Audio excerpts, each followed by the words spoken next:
let's see how things are going for us right now. Switch it back over. There's the camera. All right. We are, of course, live. We are recording the show that's going to air this week on a number of iHeart radio stations. It's also going to be put out on podcasts all over the place. And I'm inviting you guys to ask questions as we go.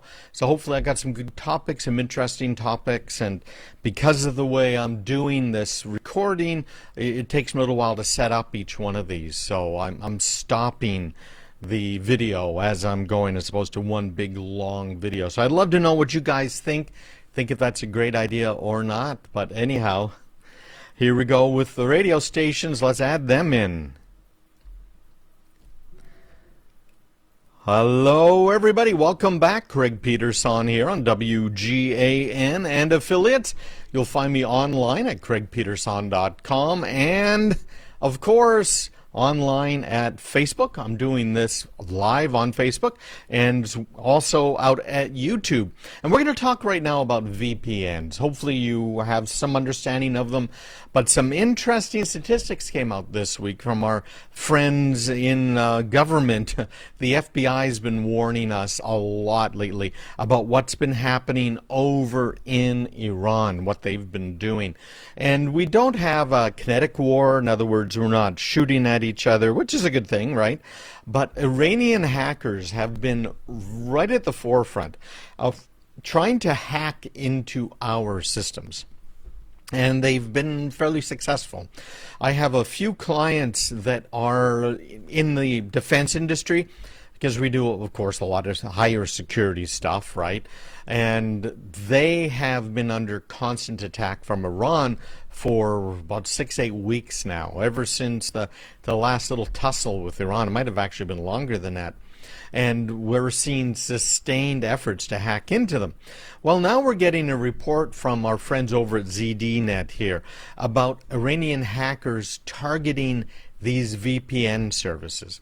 So I thought I'd start by kind of explaining to everybody a little bit more about VPN services, what they are, what they really offer.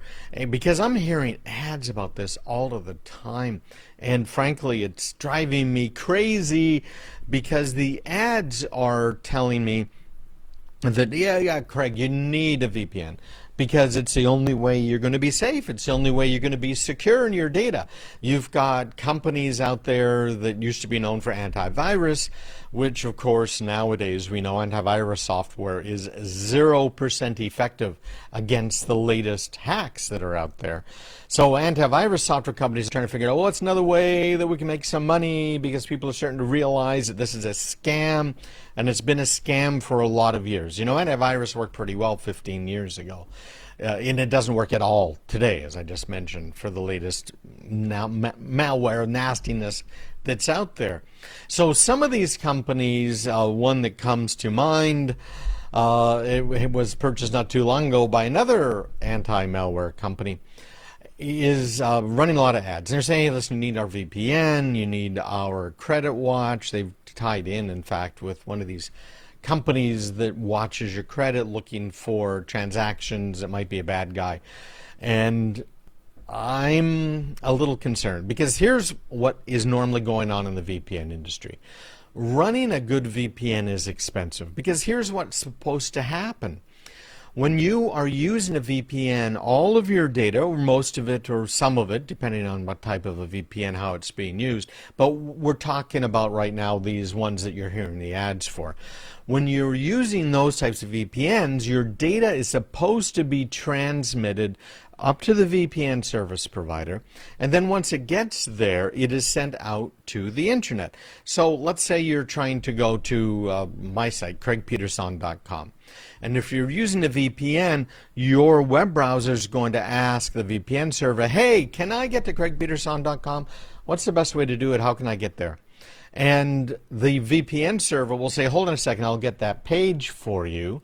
And then the VPN server goes out to craigpeterson.com, gets the page, and sends it back to you. Now that would be a caching or a proxy VPN server, and some of them will just pass packets through. But the big concern I have is really twofold. One of them is this whole Iran thing, and we'll get into that in just a minute, because it isn't just Iran. But the other one is, remember, if something is free or if it's inexpensive, who's the product? You're the product. And since you're the product, what do you think they're making money off of? Selling your personal information. That's how they make their money. And that is a big problem as far as I'm concerned. So what some of these VPN services are doing is they are tracking you online. Some of them go the next step, and they're actually acting as full proxies, and they are acting sometimes as a man-in-the-middle attack, and they're injecting things into your data stream that you weren't expecting. So where you think you're getting a VPN to have some security and to have some privacy, in fact, some of these VPN services are the exact opposite. They are reducing your privacy, because what they're doing now is taking your data and selling it to the highest bidder that's out there, right?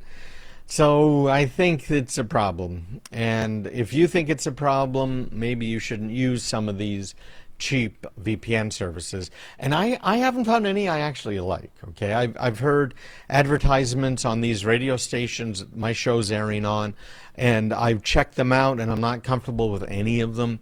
And the only VPNs I personally use are VPNs that I run. But remember, your data still has to hit the internet at some point. Remember, you're using one of these VPN services, your data is going to that VPN service provider, and at that point it hits the internet. So it's now out on the internet.